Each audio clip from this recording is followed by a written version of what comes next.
आज जो बात मैं कहने जा रहा हूँ वह केवल उन लोगों के लिए नहीं है जिन्हें पढ़ते समय नींद आती है, बल्कि उन सब के लिए है जो अपनी जिंदगी में उठना चाहते हैं पर उठ नहीं पा रहे हैं, जो हर रात कहते हैं कल से पढ़ूंगा, और हर सुबह वही नींद, वही सुस्ती, वही अधूरा वादा।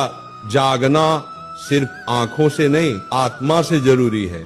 उठने के लिए अलार्म की नहीं, मकसद की आवाज चाहिए। नींद तो हर जीव को आती है, पेड़ को भी, पत्थर को भी, पर जागता वही है जो जानता है कि उसे कहाँ पहुंचना है। अगर तेरे भीतर ज्वाला जल रही है ना, तो नींद तेरे पास आने से पहले ही जलकर राख हो जाएगी। राधा रानी का नाम लेने का मतलब क्या है? वो जागृति है, वो प्रेम है, वो भक्ति है, और जो सच्चा प्रेम करता है वो कभी आलसी नहीं होता।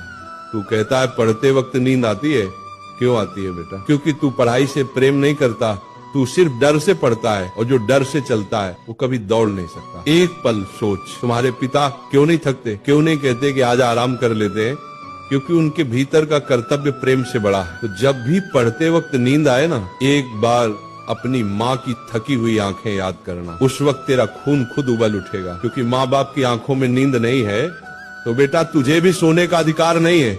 नींद का इलाज दवा से नहीं, भावना से होता है। आंखों पर ठंडा पानी डाल ले, उठ बैठकर पढ़ ले, पर जब तक भीतर प्रेरणा नहीं जगेगी नींद जाएगी नहीं। ये नींद शरीर की नहीं है, ये मन की जड़ता है, आत्मा की थकावट है। इसलिए मैं कहता हूँ जब भी किताब खोले पहले मन खोले, मन से कहे हे प्रभु मुझे वह ज्योति दो जो अर्जुन को दी थी, जिसने गीता सुनी और फिर कभी थका नहीं, कभी सोया नहीं, कभी टूटा नहीं। पढ़ाई कोई काम नहीं, तपस्या है।